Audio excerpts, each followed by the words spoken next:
All right, guys, bear with me as I get set up here. My name's Jacob Buckman, and I'm a sophomore here at Kansas Wesleyan University studying Christian ministry. And when they asked me to share my story here, I mean, you guys are getting my story, so prepare. Vulnerability is a part of love. My name is Jake Buckman, sophomore, and I'm super into country music. I'm a self-proclaimed country music singer.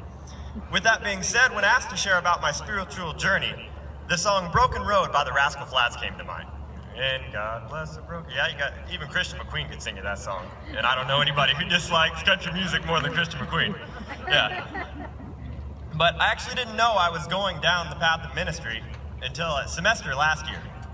My broken road begins actually my freshman year of high school. In 2011, I was coming into high school, and I was supposed to be the next big athlete at a very small school. Being 5'8", 130 pounds-ish, I had my work cut out for me. And, needless to say, I didn't quite make it through the season. Suffering concussion number 1 and breaking my wrist, I got pretty banged up. And as soon as I got banged up, my friends disappeared. I wasn't any good to them anymore. So, in a time of need, I could have very well turned to God, but I didn't.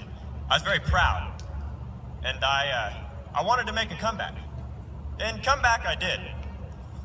When I came back my sophomore year, I sat out football, but I came back for baseball, and I had an all-league season, and that was pretty neat. And my junior season was my comeback year, because when I came back, I had an all-state season as a receiver.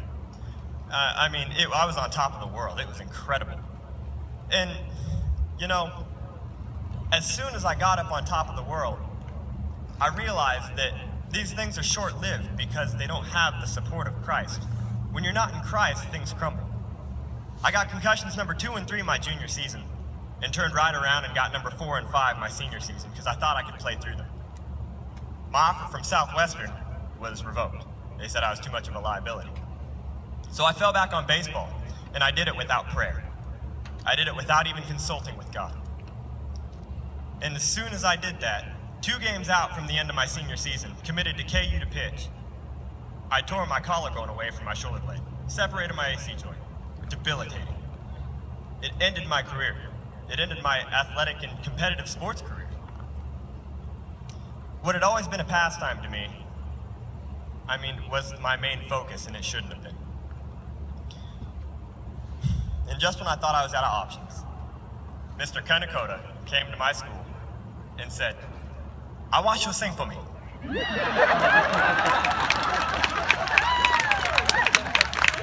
Came like a messenger from God himself. It was incredible, and I thought, this is the place for me. I need to be here at Kansas Wesleyan. Something's going on. And, next thing I know, I'm signing papers. I'm around some of the best people I've ever been around. My best friends are here. And Jordan Rozelle comes up to me. He was a senior here last year, also a ministry major. He was a senior here last year, and he comes up to me and says, "Hey, Broseph, I think you should come to Monday night small groups because that would be neat." Gave me a couple finger snaps. But I went to Monday night small groups, and that is where I found Christ. That's where I found my faith and my religion.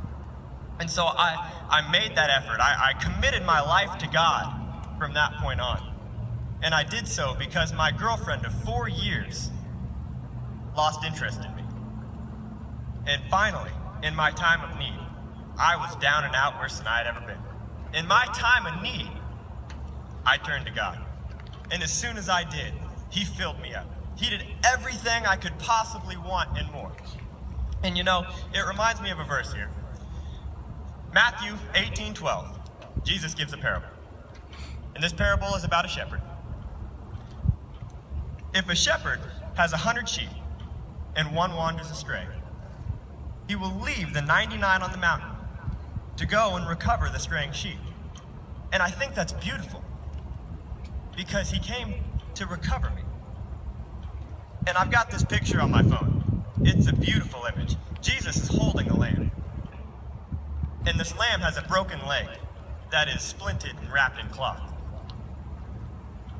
And I think it's an incredible image because Jesus is the one who broke the sheep's leg.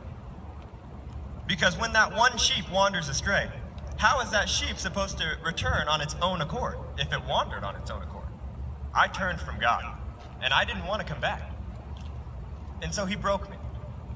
But when the shepherd breaks that sheep, he puts the sheep around his neck, and he carries it home. And not only does he carry it home, he carries it for the next couple of weeks until that sheep is healed. And when that sheep is finally healed and it's finally ready to walk again, you know, after it has learned his scent and it's the taste of the salt on his neck, after the sheep knows his voice better than any other voice, he puts the sheep down to walk on its own, and he will have no closer follower than the broken sheep. And so I'm glad you guys took the time to listen to me today. You know, if we turn to Christ in our problems, you know he will heal us and give us everything we could ask for us and more. Thank you, guys.